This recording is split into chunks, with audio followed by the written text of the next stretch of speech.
we talk about leadership. Leadership, that's a really big catchphrase. But is that really what the problem is wrong with the Cleveland Browns right now? We'll dive into that. We'll go into the locker room, shouting matches. We'll figure out if leadership is something the Browns should be talking about. Trade deadline's coming up. Do you look to trade certain people? It does you no good to have guys on your roster and they're just sitting on the sideline. If you can get something for them, we'll give you a short list of guys and debate whether or not these guys are on the trading block. And then finally, injuries are starting to catch up with you a little bit here as well. The bye week coming up after Cincinnati, but we got Njoku out. Tight ends moving around. Deion Jones is into the lineup. Looks like he's going to be starting full time. We got a busy show today on the Locked On Browns podcast. You are Locked On Browns, your daily Cleveland Browns podcast.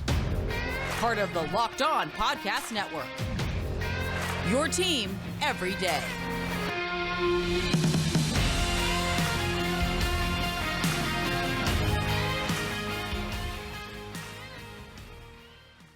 Welcome back, my friends, to the show that never ends, your daily delivery of all things Dog Pound LGB on the LOB, the Locked On Browns podcast, brought to you by the Locked On Podcast Network, your team every day. Hello, everybody. Appreciate you all for making Locked On Browns your first listen every single day, whether it's on your favorite podcast platform or, of course, available on YouTube. Make sure you subscribe. You've got the notifications on, so when the content drops, you guys are ready to digest it. Of course, the Roku app. Check out Locked On Cleveland Sports on your Roku app. You will find Locked On Browns. You will find Locked On Guardians. You will find Locked On Cavaliers. Nice start for your Cavaliers thus far. Donovan Mitchell looking to be the part, most certainly. And, of course, the ultimate Cleveland sports show. Your host, Jeff Lloyd, at Jeff_LJ_Lloyd from the ultimate Cleveland sports show, 92.3 The Fans, the Barbershop Saturday morning. Numerous other appearances to catch Mr. Garrett Bush at G Bush 91. We're going to get into some things here today. The shouting match post-game Sunday. Look, there's a lot of words you can use as a buzzword, catchphrase, so to speak.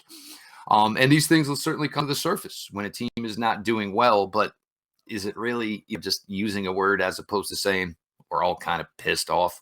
We'll get into that a little bit here. Browns certainly have some tradable assets right now. You got two running backs. You got one that you barely use, who we saw last year play a pretty significant role for this team. You've got another one who in the last 2 weeks has given you 20 total yards. So we'll get into that. Also, Jack Conklin, expiring contract at the end of this year. I think we're all probably of the belief the Browns will move on from Jack Conklin after the 2022 season. And 2-5.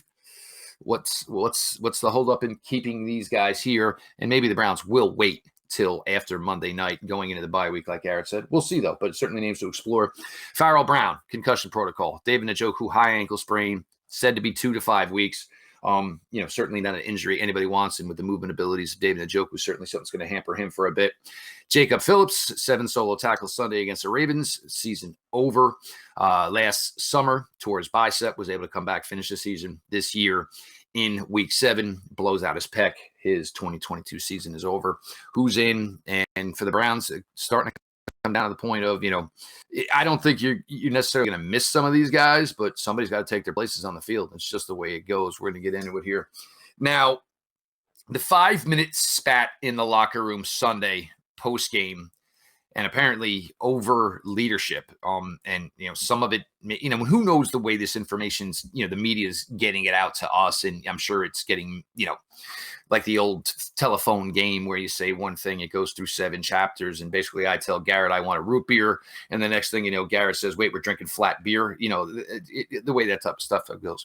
But leadership, in something with the coaches involved, first things first, man, you are NFL players. You are millionaires. You are making a buttload of money. Coaches are there to do one thing, put you in the best place to succeed. So using leadership as far as coaching seems a little bit fishy to me. We've talked about this. This isn't a team necessarily where you have fiery, vocal leaders. This isn't a team that has a Ray Lewis type of personality. Your leaders on the team are, mostly your best players who You never question their efforts on the field. And we're talking about players like Myles Garrett. We're talking about players like Nick Chubb. In the same respect, though, these aren't the guys that are going to rally 53 people around them and give the old Ray Lewis sermon, where everybody gets going. Do you need a leader on a team? It helps. Have teams succeeded in the past without leadership? Sure. You see Tom Brady, is a lot of it leading, or is a lot of it Tom Brady pissed off when things aren't going well and he's going to get in somebody's can because they're not doing what they're supposed to be doing? So me and Garrett, I think I'm on the same page here. It's a nice phrase. It's something to use. And for the defense, because it seems primarily this was the defense that this went through on Sunday, you guys played well on Sunday. And this is one of the few weeks, Garrett, this past Ravens game, where I didn't necessarily put too much on the defense. I mean, you held Lamar to 9 receptions. Mark Andrews was a damn spectator, and Mark Andrews has made a living eating the daylights out of the 2-1-6. We know this. Browns did a fantastic job. Ravens ran off for under 4 yards a carry. So, for the defense, I can understand being upset. But if it's coaching, it's leadership. This Sunday, the defense needed to look at the offensive side of the ball. And I'm not saying it needed to happen, but we did our part. Look, we did our part. I mean, we held this Ravens team. And look, you got to win these games. And keep in mind, earlier in the year, this Browns offense was scoring in the high 20s. Only put 20 here. And everybody with Cade York, look, what the Bengals did last year, the plan was not for the rookie kicker, Evan McPherson, to have all these clutch kicks to get them along the road to the Super Bowl. This was a team spearheaded by Joe Burrow, Jamar Chase, Tyler Boyd, T. Higgins. It was a ridiculous offensive unit. But they got into some situations where the kicks McPherson was making, we're not talking 58. We're not talking 59. We're not talking 60. We're not talking 61. We're talking field goals over under 45. They got him in a position. He made the kicks. So if your plan was to rely on the fourth round kicker, during the offense, during the Deshaun Watson suspension, it's just ridiculous. But as far as leadership, and I don't want to use the word, is it fair that you have a locker room full of pissed off individuals? Absolutely. And the only way to do it, play better and win, because otherwise it's all just stinking lip service. It's real cool to say leadership until you really don't ever drill down on it. What does that even mean anyway? I don't need no leadership, man. I do all these shows, right? My job is to be entertaining, to be prepared, and to come do podcasts and to do other things like be on the radio and do the Ultimate Cleveland Sports Show. I don't need somebody to come tell me or lead me to saying, "Hey Garrett, you got to wake up. Hey Garrett, you should do this podcast. Hey Garrett, hey, did you prepare yourself?" Like you. None of that. No, as an individual, as a professional, when you start talking about leadership, that means you're not self-motivated. That means you can't do that. That means you can't do what you need to do to prepare yourself for success. And when you throw leadership words and buzz phrases out like, it starts at the top, and no, it don't. It to a certain extent it does. But it comes down to, are you getting off blocks? Can you tackle? Are you focused? Are you giving effort? Is the coaches coming up with a nice game plan that other people that is tailored to putting you in position to win? Those are the things that count. All of the other leadership stuff, and I mean, we ain't in 5th grade no more. Yes, when you used to be in 5th grade, they used to have to tell you, hey, you got to lay it down, man.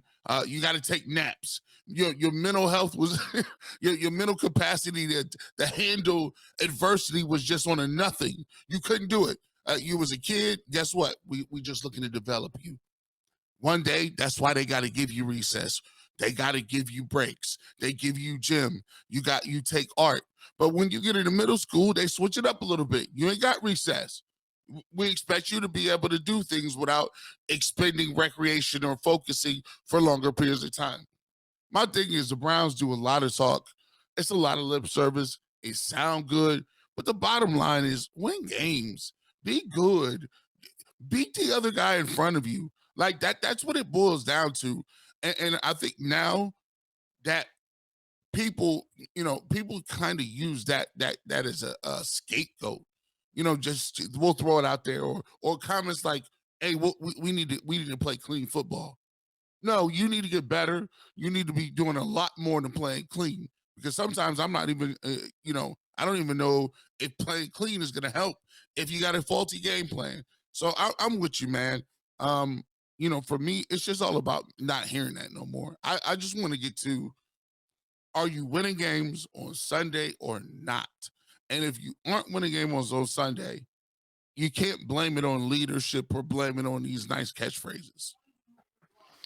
Point of this all, and the biggest point of this is you have 3 sides of every football team. You have offense, you have defense, you have special teams. And the key is for all 3 to play cohesive for 60 minutes. And this is the case for all 3 units in almost every game this season. I don't know if we found one unit that has given you a collective solid 60 minutes of football this entire season. So, and it's not about leadership. It's about doing your job. And look, sometimes, coaching certainly plays its part. Play calling certainly plays its part. There is no question about any of that stuff. But this team needs to focus on one thing. It's playing unified, and it's playing 60 minutes of football. There's nothing else. You can point fingers, this, that, and the other thing. And look, there ain't going to be a lot of movement from this roster because a lot of these dudes are entrenched here in Cleveland for quite a long time. So none of that's really necessarily going to change. But the bottom line is stop whining and complaining about what's going on the field. Change it. Play better, play harder, play more successfully. That's all you can do. We're going to get here, trade deadline a week away. Where should the Browns be as far as sellers? What might they be looking to bring in? All this and more. Your latest Locked On Browns, Garrett Bush, Jeff Lloyd. And now a word from our sponsor, BetterHelp. One of the biggest issues with mental health is understanding that problems exist, and you get so bogged down by the problems, you make yourself almost blind to what the possible solutions could be to get you through those problems. What can help you change your mindset? It can be tough to train your brain to stay in problem-solving mode when faced with a challenge in life or challenges. But when you learn how to find your own solutions, there's no better feeling. A therapist can help you become a better problem solver, making it easier to accomplish your goals, no matter how big or small. Me, as everybody knows here, losing my father and brother within less than a year, it was tough, man. It really was. There's no question about it. It's really difficult to go through the tasks of every day and trying to find a solution to whatever issue you have. So that's where therapy can come in. What you can get from therapy is you can get somebody to bounce things off of. Your mind gets so confused and so bogged down. You need somebody kind of take away the murkiness, clear the fog for you. If you're thinking of giving therapy, BetterHelp is the option. It's convenient, accessible, affordable, and entirely done online. Get matched with a therapist after filling out a brief survey, and you can switch to therapist at any time if it's not working out. When you want to be a better problem solver, therapy can get you there. Visit BetterHelp.com/XXXX today to get 10% off your first month. These days, every new potential hire can feel like a high-stakes wager for your small business. You want to be 100% certain that you have access to the best qualified candidates available. That's why you have to check out LinkedIn Jobs. LinkedIn Jobs helps you find the right people for your team faster and for free. Put your resume up there. Let everybody know what you're about, what your strong suits are, what your strong skills are. So this way, LinkedIn Jobs can help you get connected to the jobs that possibly could suit you. Basically, you put the job up and the purple hiring frame to your LinkedIn profile to spread the word that you're hiring. Simple tools like screening questions make it easy to focus on candidates with just the right skills and experience so you can quickly prioritize who you would like to interview and possibly hire. It's why small businesses rate LinkedIn Jobs #1 in delivering quality hires versus leading competitors. LinkedIn Jobs help you find the quality candidates you want to talk to faster. Post your job for free at LinkedIn.com/LockedOnNFL. That is LinkedIn.com/LockedOnNFL to post your job for free. Terms and conditions may apply. Welcome back to the Locked On Brown podcast. G. Bush, Jeff Lloyd in the building. Follow me at GBush91 at Jeff _Lloyd on Twitter. And thank you for making the Locked On Browns your first listen of every single day. We appreciate you guys. Jeff, let's move on and get to, I think this is some of the most fascinating conversation we've had so far is, turnover in the roster. You look at Jack Conklin, you look at Kareem Hunt, You look at some of the guys that Greedy Williams' names have been thrown around a little bit, guys that are in the last year of their deal, who the Browns may move on from. And, the disappointing thing to me is, and I have to say this before we come to the conclusion, right? So there's people all around the league who are struggle to find playmakers. I've been watching this team for years, and there's been years where you may not have the level of playmakers you need to compete with other teams. And it took so long for us to be able to accumulate and get to a point where we had guys with a skill set that we could count on. And the most frustrating part about this thing is you go out, you get Odell Beckham Jr. a couple years ago, you couldn't find a way to get him to football. Currently, you got Nick Chubb. The critique is now Nick Chubb should be getting the ball more in crunch time in very pivotal situations. You don't get it to him. You look at Kareem Hunt. You go get him. You have the best 1-2 punch in the league. You don't use him. Like you said, he's combined for 20 yards in the last 2 weeks. In the first part of the year, you saw him in the backfield, an integral part of what the Browns wanted to do with Nick Chubb, and they just haven't used him.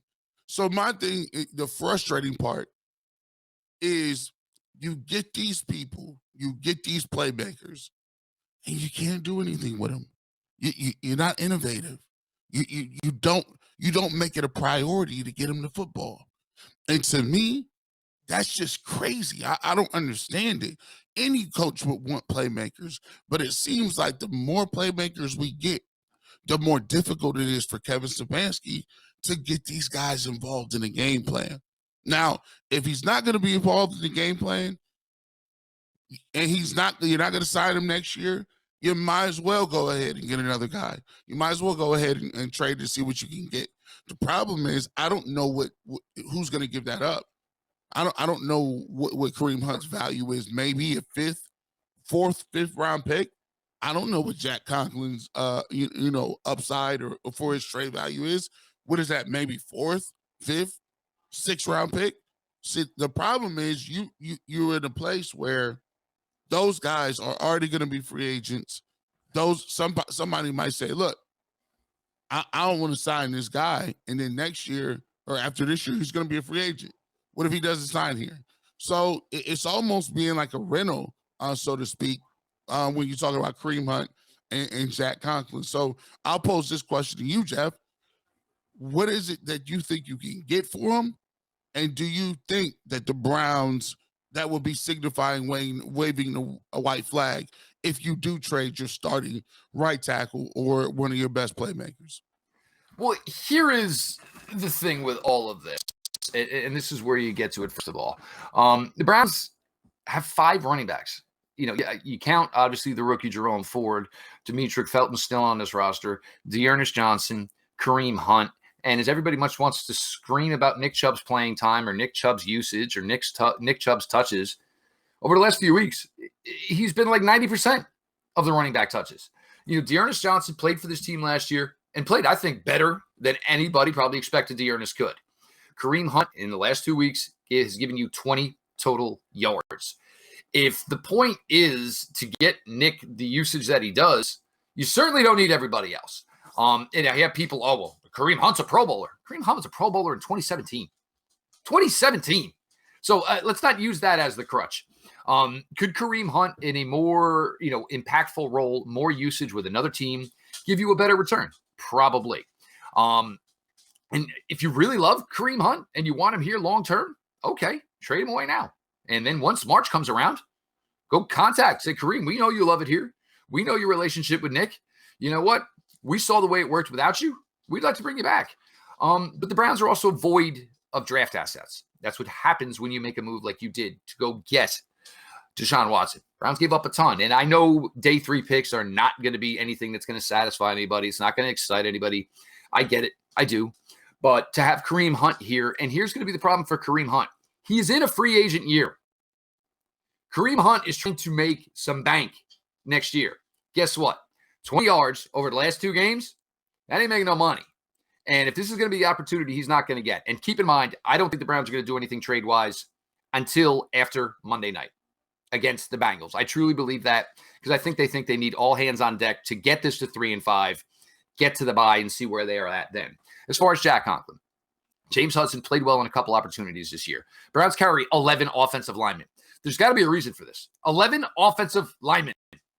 Every week, we get the inactive list. Offensive lineman out, offensive lineman not dressing, offensive lineman not dressing. So what do you got 11 of them for? Look, Jack Conklin, this is probably good. This is going to be one where it's the end of the relationship. You probably drafted James Hudson when you did with the thought process of this is the eventual replacement for Jack Conklin. This is the way that's going to work. James Hudson, to his credit, played early this year, played good, played well. Not to Jack Conklin's level, that's fine, but he's also going to not make $8 million. So if you got somebody who's interested and you got a team looking at the stretch run that want to fortify their offensive linemen, I am talking to you, the New York Jets, who just lost a huge, huge part of their offensive line. They replaced the running back. I thought maybe that could have been a spot for Kareem. Still might need help on that offensive line. A player like Jack Conklin could fit for them. What's he worth? 4th-round pick, 5th-round pick, whatever. And if you want to get higher up in the order, if you're the Cleveland Browns, the way you're going to need that is to take some of these day 3 picks and parlay them into moving up in the draft. Dearness Johnson, I'm to the point where I want to see Dearness Johnson get a chance. So if you move Kareem Hunt to get Dearness Johnson a chance, I'm good with that. If it's moving Dearness Johnson to give him a chance somewhere else, I'm fine with that. There's too many running backs. And for everybody who wants Nick to get the ball even more, okay, that's fine. Then what do we need all these running backs? I mean, literally 5 running backs and 11 offensive linemen. It's ludicrous. It's bonkers. Defensive side of the ball, Greedy Williams. Now, this is a tough one. Look, Greedy, everybody knows it's over with his time here with the Browns. The problem with Greedy is he needs to go somewhere where he can at least just put up reps and show somebody, hey, I played the last 9 games of the season. Because Greedy, wherever he goes, it's going to be a 1-year deal for Greedy Williams. It's going to be 1 year incentive laden. Everybody knows the injury history. I think the Browns are at the point where it looks like Denzel Ward will probably start trending back in. You're playing Emerson, who's looked fantastic to this point. Greg Newsome, you'd like to play AJ Green a little bit more. And for Greedy, it's just a spot where he's not. It's a spot where they know it's kind of over as far as their relationship. So putting him out there now, it's not doing much for them. So look, I mean, Greedy is probably worth nothing. I mean, Greedy is probably would be a straight deal for playing time, designating what pick return the Browns got from whatever team they moved them to. The Browns got some players they don't necessarily need right now. And the problem that they have these running backs that they're not even using the thought of putting on the field. Now, Kareem's a little tricky, and we're going to get to that in the third segment because Kareem could maybe be a factor here, at least starting Monday night in the absence of David Njoku. But everybody, I did a million shows. We talked about it here a million times. Would you consider moving Kareem Hunt? Would you consider moving Dearness Johnson? My thought process was always the same. Talk to me around the trade deadline. Let's see where this team is at. If this team's 5-2, hell no, I ain't moving nobody. Ain't nobody going nowhere. I'm locking them in. This team is 2-5. And if you told me they were 2-5 and Kareem Hunt had given you 100 total yards the last 2 weeks, can't. It's too big of a piece. Can't afford to lose him.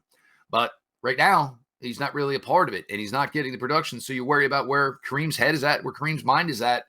And, I'm sure Kareem's probably sitting there wondering exactly what his future is with this team over the next week. Couldn't agree more. You got these guys, and if you're not going to use them, you need more draft picks. The frustrating part for, a lot of people is going to simply be, it's hard. You can never have enough playmakers. Except for when you in Cleveland. Got too many playmakers, we ain't getting them to rock. And we'll see how this plays out. And we'll see how this shakes up. Because I do think you are correct. If they beat the Bengals, I think they pull back on a lot of this stuff. But if they lose to the Bengals, I think they really start thinking about moves for the future and positioning themselves to get some more assets back. There's no question about it, Garrett. And, it's just a tough spot to be in. I don't think anybody thought this is where we're going to be at this point. But you still have to every day do your job as a general manager. You have to look at your team for today. You have to look at your team for tomorrow. You have to look at your team for 2 years down the road. It's just the way this business goes. Jeff Lloyd, Garrett Bush, your latest Locked On Browns. I talk all the time. Last night would have been a great game to use it. Thursday night, you got Baltimore and Tampa on the Thursday night game. Prize Picks. It's awesome. I mean, you're going to watch these primetime games solo anyway. These games run unopposed to anything else. It's a great way to go in there and put together a lineup. Now, you look at it for, Thursday night. Lamar Jackson coming off a bad game. Tom Brady coming off a bad game. Mark Andrews coming off a bad game. You can put together a roster. You pick 2 to 5 players, and they will go. If they go and score more or less than the prize picks projection, you win up to 10 times your money on any entry. You're not competing against other people. It's literally just you versus the projections. Prize Picks offers projections on any sport you watch: NFL, NBA, Major League Baseball, NHL, men's and women's collegiate sports, heck, even golf, for God's sakes. Entries can be made in 60 seconds or less. It's that easy. Safe, fast withdrawals. Currently operational over 30 states and Canada. Download the Prize Picks app or go to prizepicks.com to sign up and play daily fantasy sports. First-time users can receive a 100% instant deposit match up to $100 when they use the promo code LOCKEDON, all caps, no space. You deposit 100, they give you 100. You deposit 50, they give you 50, etc., etc.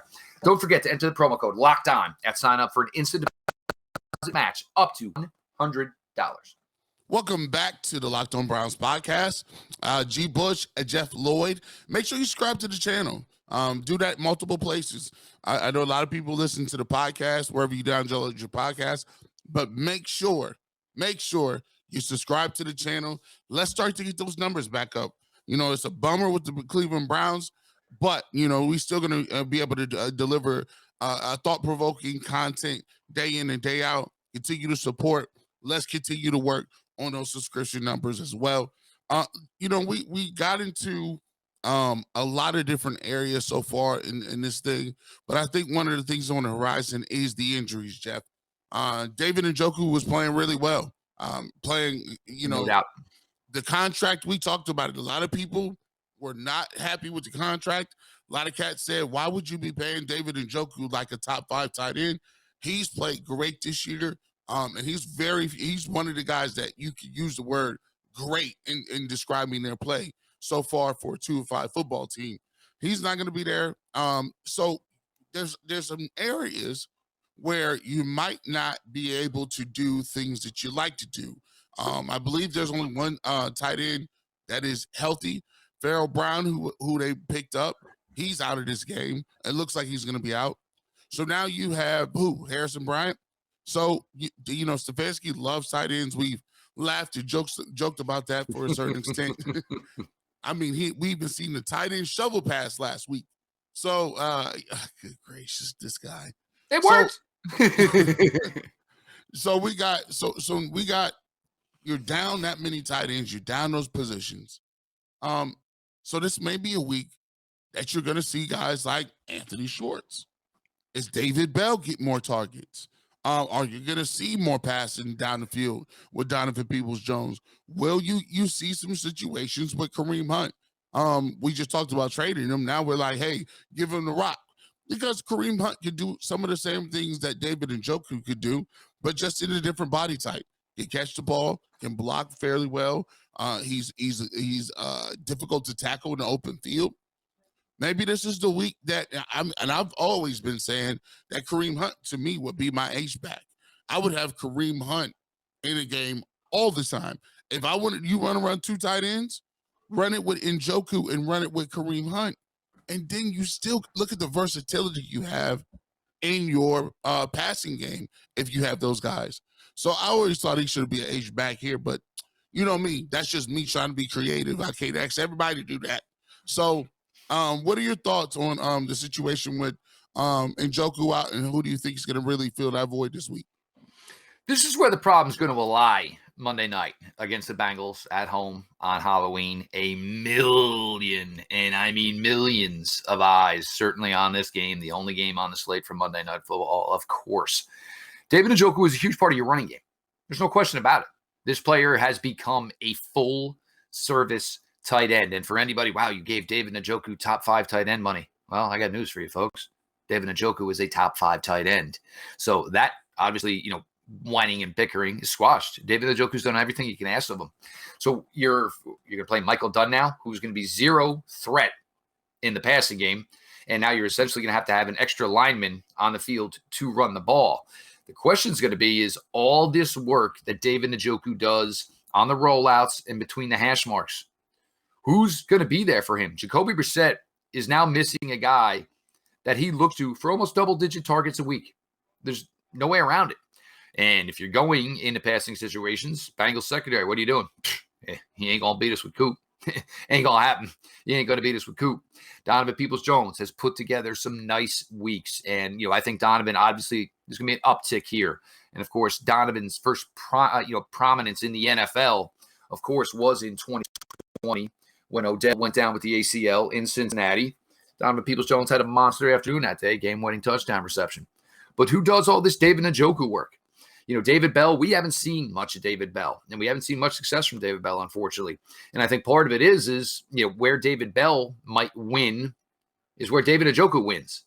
So has this become something where David Bell is going to kind of run some of these routes? Kareem Hunt. Now, this is where it gets tricky because Kareem Hunt can also do these things that David Njoku does. I don't think anybody really can get vertical like David can, but these guys should be able to do some of this underneath stuff. And you're going to need somebody to do it. David Njoku is a huge, huge part of this offense. And anybody who doesn't believe that or hasn't seen it the last few weeks, you're just playing yourself. He's been a monster to this point. And the thing is his reception consistency. This is a guy, everybody always wanted to make the jokes for years about David Njoku. You throw him 5, he catches 2, 1 goes off his helmet, and 1 is, over his head. This has now become a solid player for this team. And this is production that they're absolutely going to have to find a way to replace. Maybe is it a Michael Woods? I mean, because with Jacoby, you're not all of a sudden just going to say, all right, well, we'll just kind of can the underneath stuff. And we're going to go deep like the 80s Raiders, and just, 1st and 10, go deep. 2nd and 10, go deep. 3rd and 10, go deeper. You're not just going to do that because, it's just a really, really tough spot to be in for this team. There's nobody really that can just jump in here. And Harrison Bryant, look, Harrison Bryant's playing to where he has been this year. And I think that's because of the fact that David Njoku was just past him that much, and you've gotten that much consistency with a number 1 wide receiver like Amari Cooper. Certainly the growth of Donovan Peoples-Jones has probably, dwarfed what Harrison Bryant can do here, but he's going to obviously have to step up. It's a really, really difficult situation to be in, Garrett, because they're missing key playmakers now. On defense, we want to get it. Deion Jones is going to come in. Jacob Phillips had a good week. This was going to go this way anyway, that Deion Jones was going to become your middle linebacker. And I don't think it really matters much on defense. The offensive side of the ball is where the Browns are going to see some issues. And maybe it helps them that they're going to get an extra day or two, try to work all these kinks out before they get to Monday night. He is Garrett Bush, part of the Ultimate Cleveland Sports Show, 11 to 1, Monday through Friday on YouTube.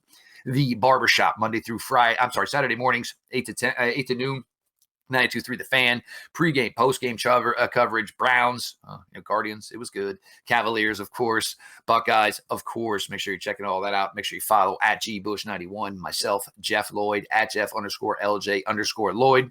Show itself at Locked On Browns, follow back account. Appreciate you all for making Locked On Browns your first listen. Whether it's on your favorite podcast platform, make sure you're following or subscribe to the Locked On Browns podcast. Of course, YouTube, make sure you subscribe. You got notifications on, so when all the latest content drops, it is there for you all to digest. And the Roku app, search Locked On Cleveland Sports. You will find Locked On Browns, Locked On Guardians, Locked On Cavs, and of course, the Ultimate Cleveland Sports Show. All that being said, this has been your daily delivery of all things Dog Pound. LGB on the LOB. Let's go.